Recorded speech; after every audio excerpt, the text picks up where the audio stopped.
Hi, this is Chris Conroy, EVP of National Accounts with Insurance Agency Marketing Services, or IAMS, and I'm pleased to be hosting today's fourth webinar program in our five-part series, Elevate Your Sales EQ, which we know you'll find a highly engaging conversation with a nationally recognized expert on client financial psychology, Dr. Jack Marrion. It'll provide you some great takeaways that you can incorporate in your practice right away. IAMS has a deep-rooted commitment through its 34 years in business to delivering on one simple promise to our customers: to help you win. So by providing the tools and advice that help you thrive, we're committed to winning your trust through industry excellence and leadership. And this Elevate Your Sales EQ series will deliver on that promise, the promise that will help make you a better financial professional in your relationships with your clients. And that's why when we talk with some of our top advisors here on how we could up their sales game, especially with the challenges faced by COVID-19, we focused our attention on how you can better connect with your clients on an emotional level by increasing your emotional quotient.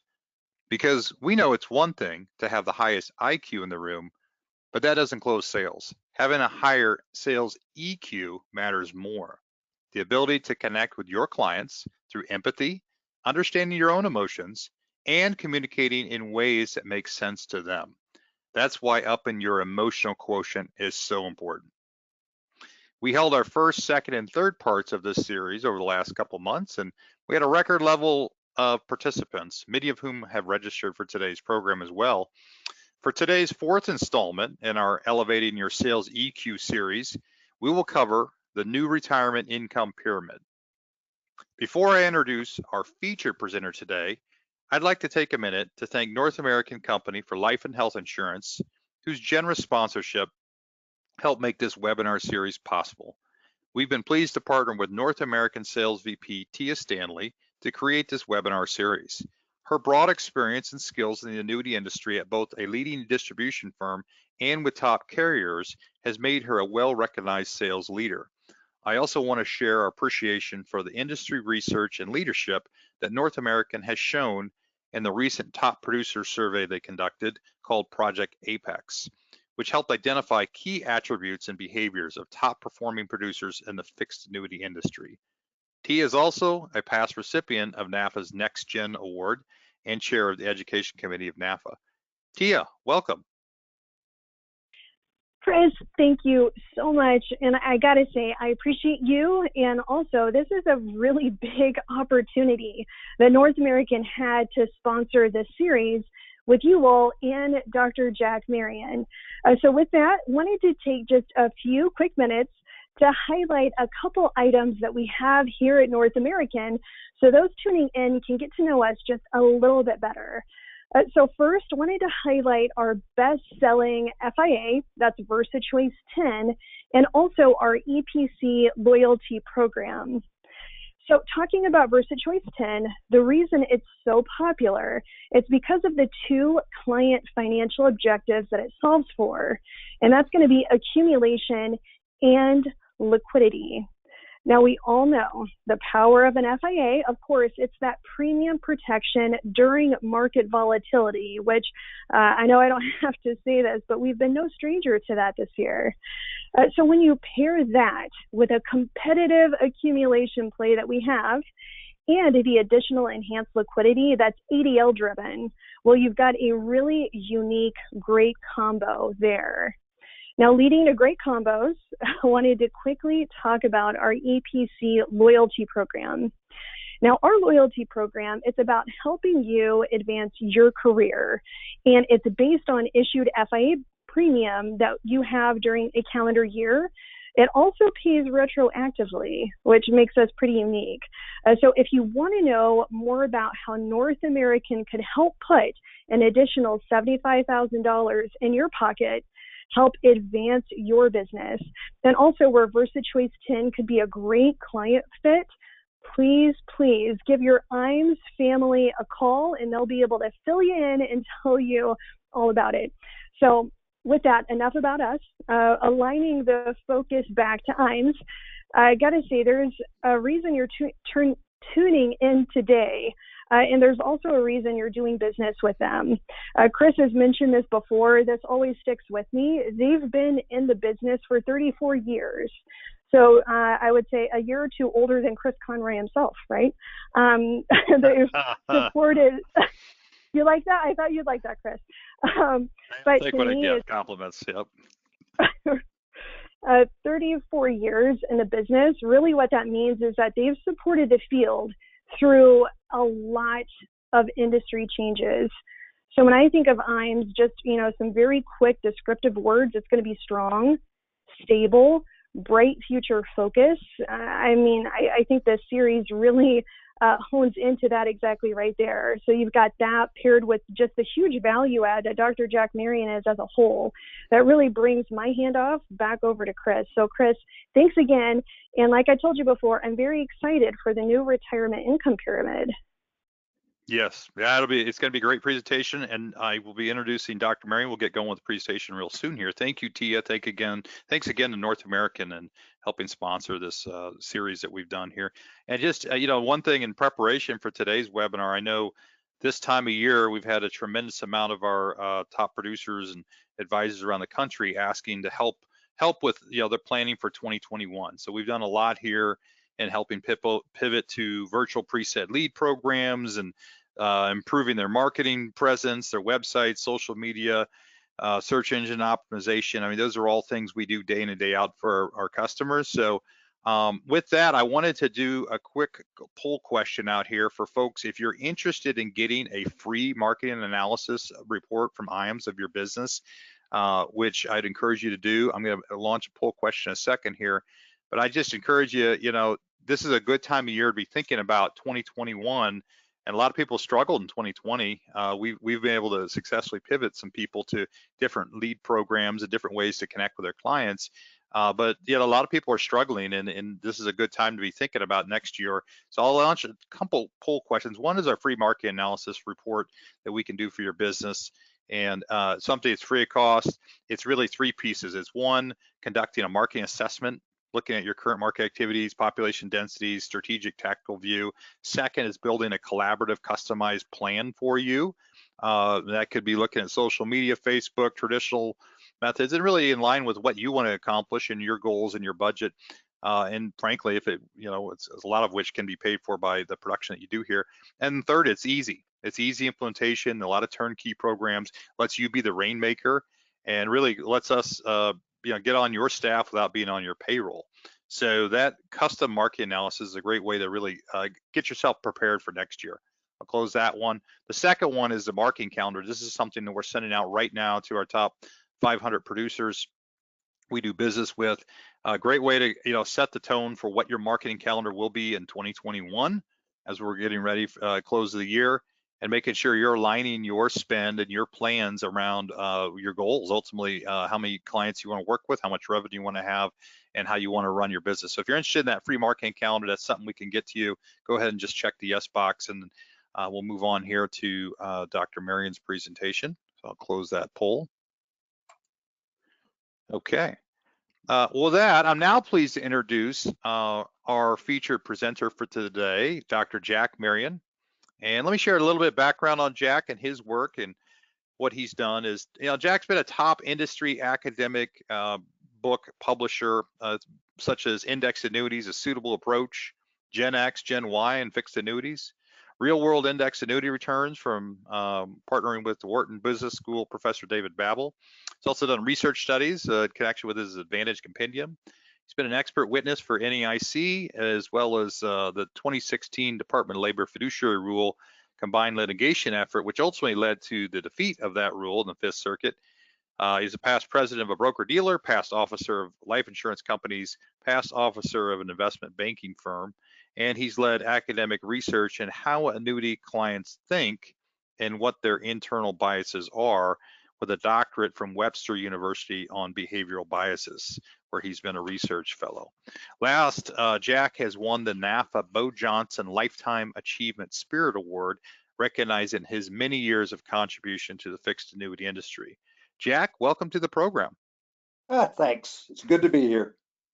And I thought before we get going, talking about retirement income. What do you think? Yeah, I looking forward to it. I think this is a great presentation, kind of comparing the value of annuity products versus Wall Street. And just a quick plug, we'll do a couple more of those polling questions along the way. I'd encourage everybody to do, if you can participate, and then we'll share the results of how others are, other advisors on the call are responding as well. So that way we get to make this very interactive, and there'll be a couple interesting questions along the way. So yeah, with that, Jack, I think, today's program's got to focus on Wall Street and how it's more about stock market predictions and hope and hype maybe, or we're better off looking at insurance guarantees and predictable paychecks. So I'm Well, going to yeah, hand that off to you, let's, Jack. let's look at Wall Street. Let's look at how Wall Street defines retirement. Because when you look at how Wall Street has done this over the last 40 years, it's been a very simple plan. You build a diversified portfolio of stocks and bonds, you manage it for risk, and then when you hit retirement, you sit back and enjoy the fruits of your labor. And that's the Wall Street retirement plan. That concludes my no, we'll go deeper. There are some issues with their plan, and it starts with one of their key points, which is the retirement pyramid. And as you all know, what the pyramid does is it builds levels or steps. You put more of your money in the low risk investments, less of your money in the high risk, high potential return investments, and you adjust the steps each and every year as you get older. Now, the problem is not really with the pyramid as much as sometimes Wall Street confuses low risk and no risk.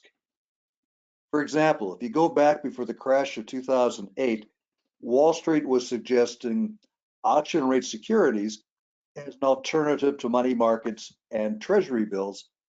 The problem is after the crash, many of these auction rate securities went into default.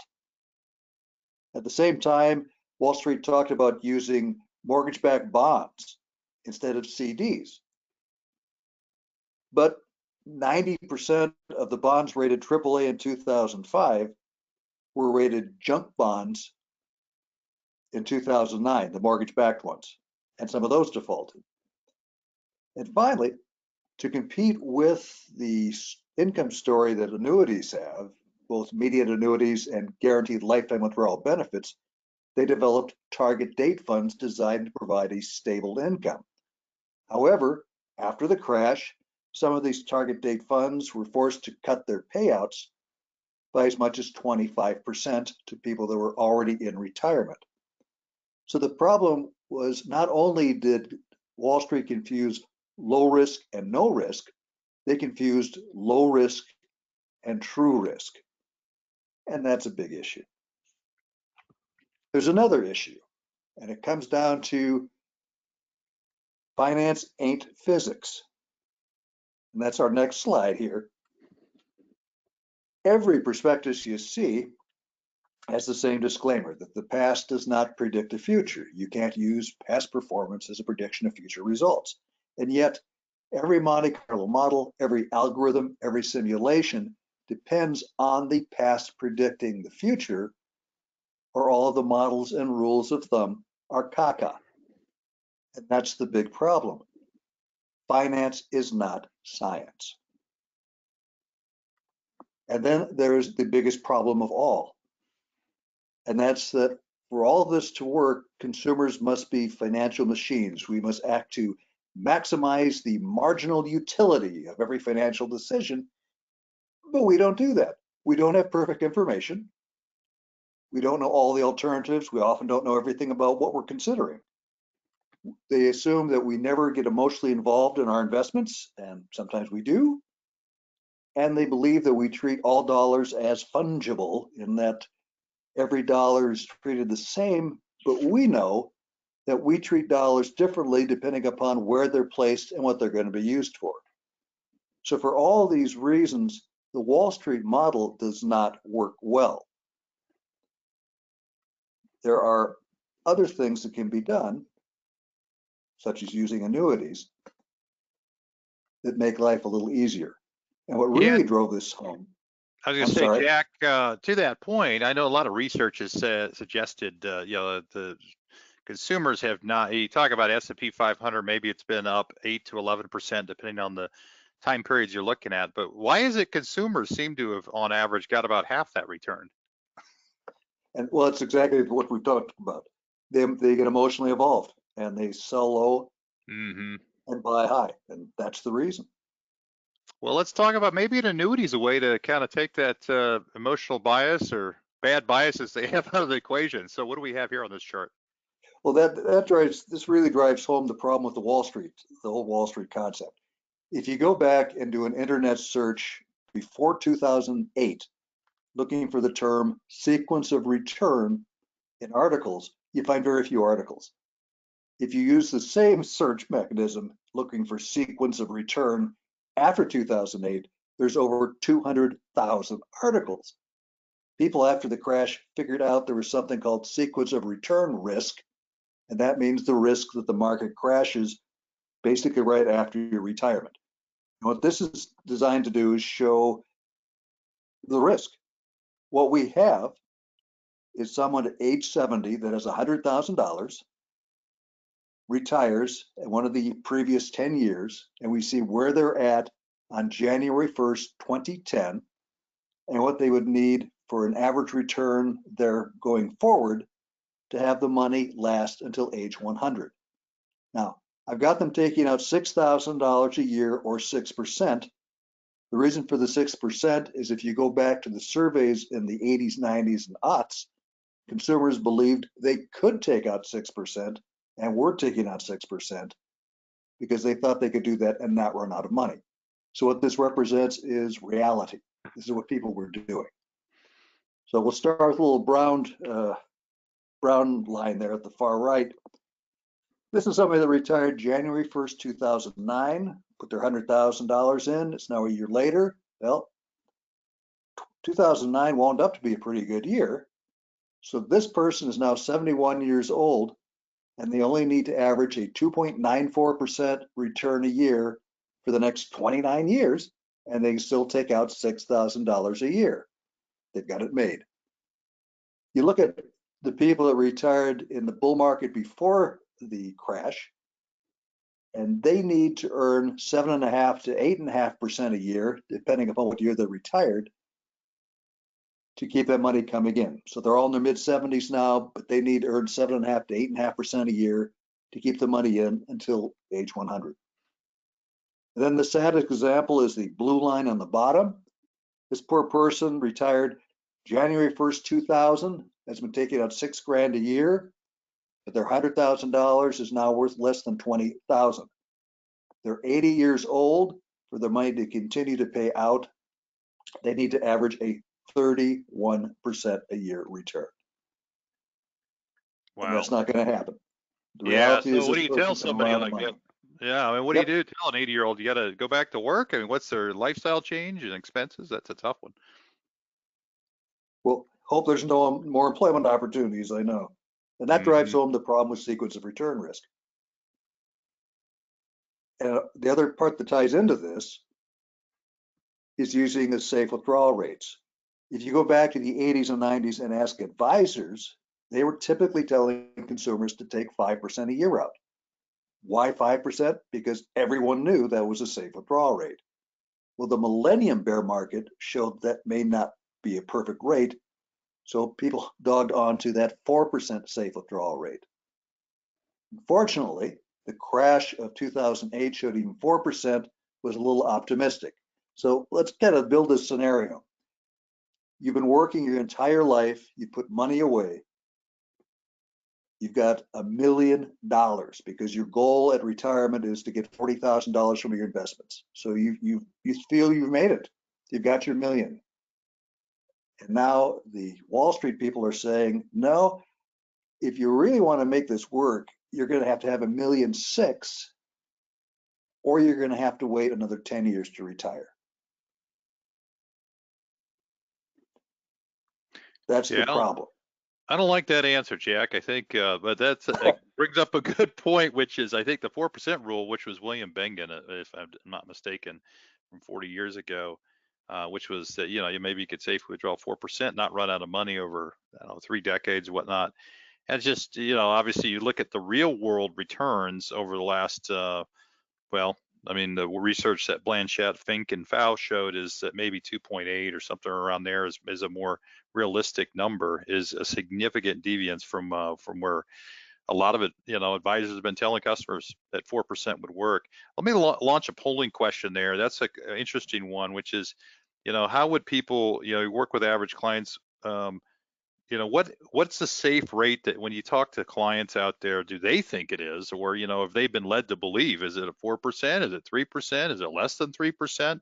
Some of the research would suggest that it's less than 3, but I think a lot of clients, certainly we're talking to advisors, 4 seems to be this kind of hot button number, but we're going to collect those questions or those responses here, and then we'll publish and see what everybody says.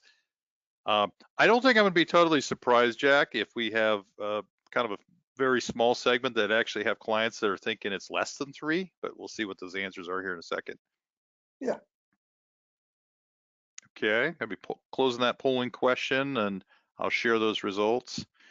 So yeah, a little more than half think 4% is still the right answer, and then another quarter is 3%, and not very many, I guess, have read that research from 2013.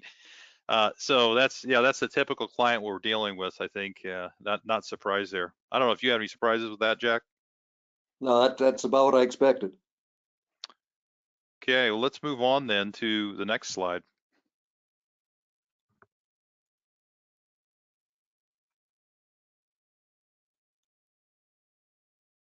Jack, this slide here, what are we looking at? The Wall Street retirement income problem. I'm still looking at your quick poll. Oh, sorry. Ta-da. Get back to the slide. Yep, thank you. Okay. This kind of sums up the issues. All these things have to be true for the Wall Street model to work, and you can still run out of money. There must be an alternative solution, and as Chris and I know, there is. And it starts with redefining the pyramid. Get away from the Wall Street pyramid that looks purely at assets. The Wall Street pyramid is based on assets because that's how Wall Street evaluates money. But if you talk to the typical consumer, what they're thinking about in retirement, first off, is income. Do they have enough income? After they've taken care of the income needs, they start thinking about assets and bequests and bequeaths and all this happy stuff. But the first thing is you have to focus on is retirement income. And an issue with retirement, especially when you're quite a ways away from it, is it seems kind of ethereal. It's something you're going to reach someday. And to get the income focus where it should be, you need to talk about the reality of retirement. And that's by creating a budget. Have the consumer sit down and decide what expenses will they have and how much will they be in retirement. Now, if they're close to retirement, this could be very close budget. If they're far away, it's going to be inaccurate. But the whole process is the key because it's designed to say, hey, the focus should be on retirement income, not on simply building assets. And in this example, it's going to take $80,000, this couple feels, to have a nice retirement. That's their desired retirement income. And they've gone to Social Security, used the calculator. They know they're going to get $40,000 from that. So they still have an income need of $40,000 from their other assets. Okay. However, they probably don't have to have all of that $40,000 to live each and every day. It's not essential. They don't have to go to Chez Dallaire every Friday night to eat out. They could do McDonald's occasionally. They don't have to go to Paris, France next year. They could go to vacation in Paris, Texas. I mean, if push came to shove, they could cut some of these expenses down usually for a year or two. So when you get down to it, maybe their essential income need is $60,000, not $80,000. If they had to push or shove, they could get by with 60. They're still getting 40 from Social Security. So their essential costs are 20,000. That's the income they need from their investments to take care of everything and avoid the worries of retirement ruin. Well, if they could find a guaranteed lifetime withdrawal benefit in an annuity with a 4.5% payout, they solve that need with about $444,000. If they want to talk about a joint immediate life annuity, they can do this for a little less. So what we're saying is for roughly $400,000 to $450,000, you can avoid retirement ruin and ensure you've got that essential income. Now we still want the additional income. We still want that additional $20,000. But because we're not tapping that $20,000 each and every year, we're going to let it slide occasionally. We don't have to, we can take out a little more. We could take out 5%, or we could take out 6% a year in the good years because we won't be taking it out in the bad. So we don't need as much invested to provide that additional $20,000 worth of income. Now, if you add this up and you combine the annuity with the Wall Street investments, you get to a solution that works much better than the Wall Street solution all by itself.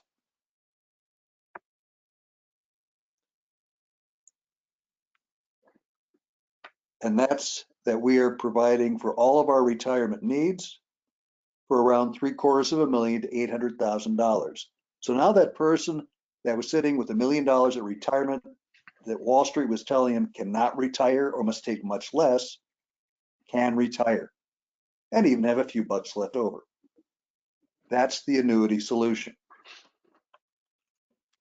Yeah, Jack, there's so many clients that don't have plans. I think we were reading that 2019 Fidelity study that showed only 18% had a written financial retirement plan.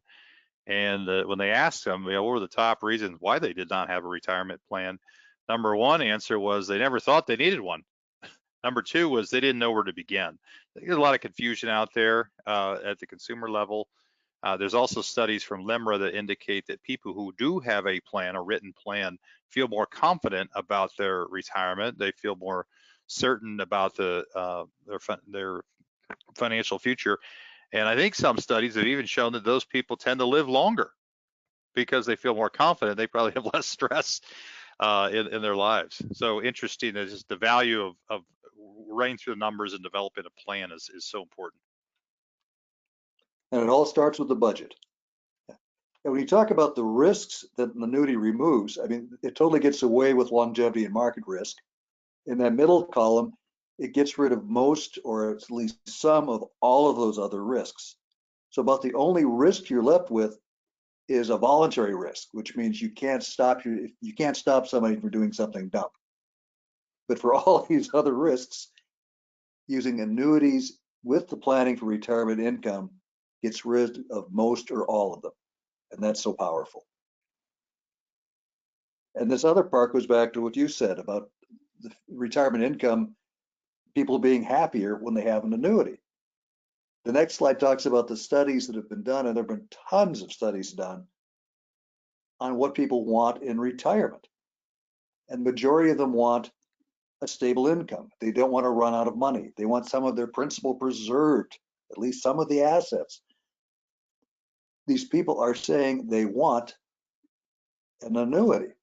However, if you ask them, would you like an annuity in retirement? Only one out of six says no, and only 1 out of 3, maybe 2 out of 5 strongly say yes. And the reason for that is when you say that, the immediate thinking of an annuity is something you give the money to the insurance company, and when you die, the insurance company keeps it. That's their mental picture. So to get the whole discussion going, you need to avoid having that mental picture immediately framed so that they can understand what you're saying. And to do that, there are certain words you don't use, and there are certain words you can use. The way to frame annuity income from a GLWB or an immediate annuity is, would you like to receive a stable income that will not go down, and especially with a GLWB, that leaves you in complete control of the asset? I've never heard anyone ask this in a survey. I'd love to have a survey where someone did, because I believe a lot more people would say, yeah, that sounds perfect. Where do I get one? So when you're talking about an annuity, don't talk about off the bat guaranteed lifetime income, because people will immediately think of, uh-oh, that's an annuity, I don't like it. Talk about stability of income. Talk about stable income. And there are a few other phrases you can use. Yeah, Jack, I'll interject. Yeah. A good question. I'll launch as a polling question is for a lot of advisors, the word guarantee is a pretty powerful word, and obviously connotes the meaning behind annuities, which is it is a guarantee. It's not a prediction of what might have happened or is going to happen with things that have principal at risk. And so, if you pose this question, I'll throw it out there: is how would your average client answer the question, is your retirement income plan guaranteed? So what would your average client say to that? Yes, no, or don't know? And this is one I know many clients are really in a position they don't know what you're even talking about, but I think they understand the value of guarantee. I think very few of them would think that their plan, their retirement income plan, is guaranteed unless they've sat down with an advisor and done a complete plan. So I'm going to launch that, and then I'll share those responses here in a second. Okay, let me share those. So about half are going to probably say no, and 40% say don't know. I would argue maybe the don't knows are the best opportunities to work with clients. So a lot of people who are, all the studies are suggesting they're seeking guarantees and predictable income, but many of them don't know whether they're guaranteed or they know that it is not guaranteed. Interesting. Okay, well, let's keep moving on here.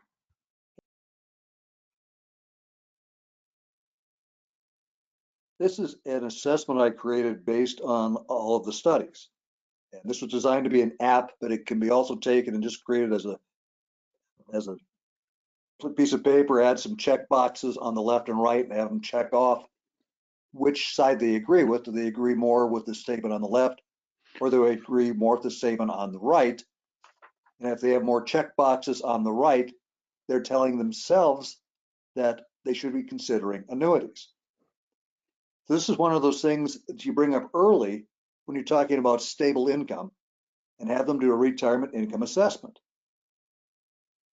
And this is not copyrighted, feel free to use it. It's just something where they start thinking about an annuity, and it's not you telling them they should consider an annuity. They're telling themselves that.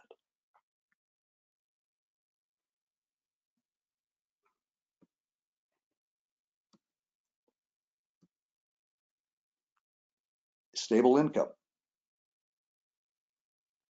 What percentage of your income should be stable?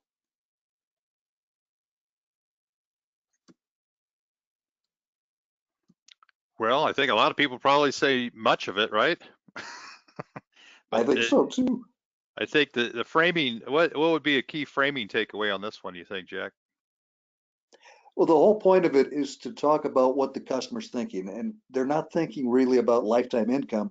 What they're thinking about is stability. They don't want to have to reduce their income when the next bear market hits. Because even though all of these Wall Street plans have you taking out money each and every year, the reality is people don't take out as much when the market's going down. With an annuity, the income's going to keep coming in. It's the stability of income. And you can talk about the peace of mind, the responsibility. It's the right thing to do.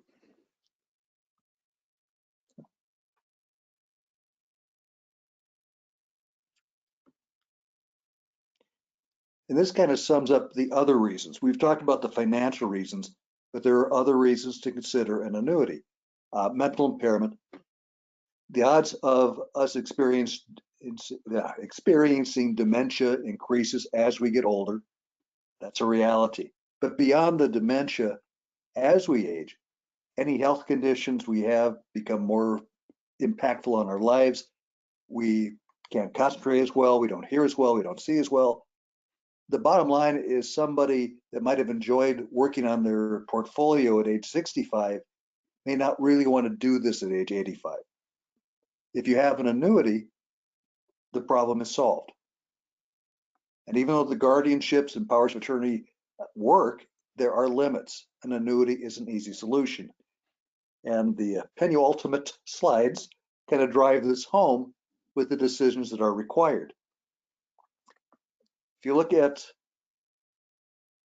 someone that's taking the Wall Street model, they're age 56, they're going to retire in 10 years. So first they determine how much income they need. They do the budget. Then they have to determine what safe withdrawal rate is really safe, and what is an acceptable level of retirement ruin. And from that, they determine the assets. From that, they determine the rate of return needed and the risk. And then they determine what's needed in 10 years. And each and every, you can just kind of run through the slides, each and every year for the next umpteen years, they review and they review and they review.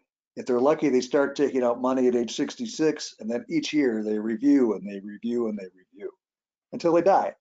And at that time, the spouse is left with this mess and has to do the same thing of reviewing and making sure there's enough money. All of these steps using the Wall Street approach. Then there's the annuity approach. Decide how much money you need. Buy the annuity.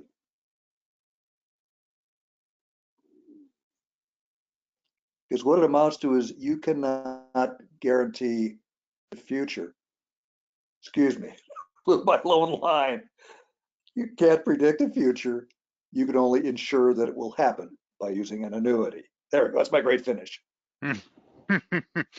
Yeah, good point. I'm going to do one more polling questions out there. I know one white paper that we published that a lot of people found interesting. It ties right to what we're talking about is FIA is a better bond alternative. And as we shared today, a lot of the reason why the 4% safe withdrawal rate and other concerns, and Jack's the charts that you show where there's ruin depending upon the timing and sequence of returns is predicated a bit on the returns that people can expect. So that white paper on can FIAs be a better bond alternative? Some of which I do source you, Jack.